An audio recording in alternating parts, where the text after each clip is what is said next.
Race director Chris Froome said the 2017 Tour de France was designed so riders attack each other from early on and right through to its finale.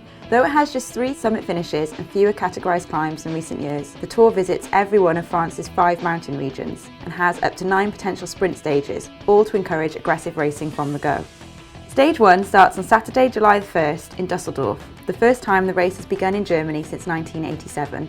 The riders will face a flat 13-kilometre individual time trial around the German city, the first of 2 tests against the clock during the 21 stages. The race then heads out from Dusseldorf northwest for the first of 2 days in Belgium. Stage 2 ends in Liège after 202 kilometres in what is likely to be a bunch sprint, while Stage 3 heads from Verviers to Longwy and features a short climb to the finish.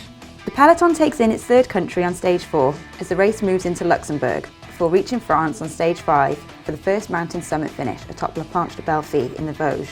This will be the 3rd time the race will have ended here in 6 years, and is where Chris Froome won his first Tour stage in 2012. With such a tough climb so early in the race, the GC riders will have to be on it from the start. 2 flat stages follow before the Tour moves into the Jura Mountains, northwest of the Alps, with Stage 9 being the pick of the bunch. Starting in Nantua, the riders tackle 4 climbs, ascending a total of 4,600 metres of elevation. 3 of the 4 mountains have average gradients reaching 10%, while the Grand Columbia, coming almost halfway in, is climbed from its more challenging side and reaches up to 22% gradients. From the top of Mont du Chat, there's then a quick descent into Chambéry, before the riders hop on a plane and transfer across the country for the first rest day in Dordogne. 2 transitional stages edge the Tour towards its next big challenge, the Pyrenees. Stage 12 begins in what has become the traditional gateway to the mountain range in Pau and ends on the race's 2nd summit finish in Pays-Rouge.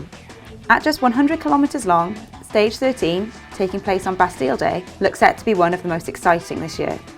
It's by far the shortest road stage in the race's recent history, but packing in 3 categorised mountains into around 3 hours of racing, it should see the GC contenders fighting from the go.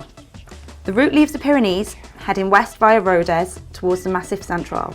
The breakaway specialists and sprinters will have their eyes on Stage 16, with the Alps looming into sight the next day. On the penultimate day in the mountains on Stage 17, the Tour goes back to what it knows best, covering classics like the Col de Croix de Fer, Col de Telegraph and Col de Glibier. On the way to the descent to finish in Serre Chevalier, the battle for the yellow jersey reaches its climax. It all comes to a head the next day with a slog to the summit of the Col de Izoard, where the climbers will have one final chance to shake up the general classification. Stage 19 is the longest of the race, at 220 kilometres through the rolling Provence region. As the peloton edges towards Marseille, the race will be decided.